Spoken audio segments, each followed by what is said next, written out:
phénomènes critiques s'accélèrent, 10 à 15% de moins sur les recharges de nappes, par exemple, c'est absolument fondamental. On a travaillé sur tous les sujets, sur le sujet quantitatif, qualitatif, le petit cycle, le grand cycle.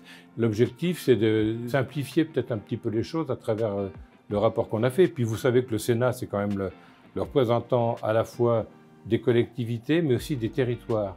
Et on a fait un travail qui concerne nos territoires. Améliorer la connaissance de la ressource et des prélèvements, parce que si on veut négocier sur le partage de l'eau, il faut que tous les acteurs soient bien au courant de ce que l'on peut utiliser et comment on l'utilise. Donc ça, c'est absolument fondamental.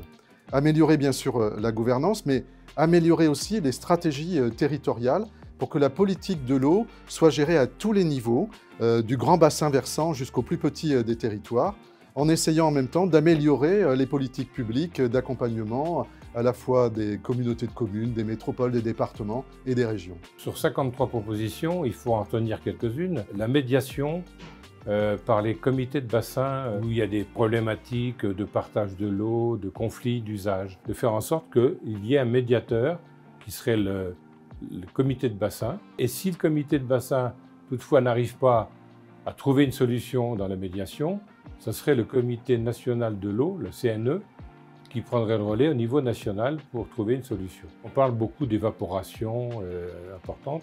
J'ai proposé qu'on incite parfois à faire du photovoltaïque sur les retenues de substitution pour limiter l'évaporation au maximum. On a audité sur un spectre très large et ce rapport va vraiment en profondeur sur un grand nombre de sujets. Et je pense que c'est un outil intéressant et vraiment efficace pour traduire d'une manière pragmatique, vraiment factuelle, des orientations gouvernementales qui manquaient peut-être parfois un peu justement d'approche concrète pour mettre en œuvre ces mesures.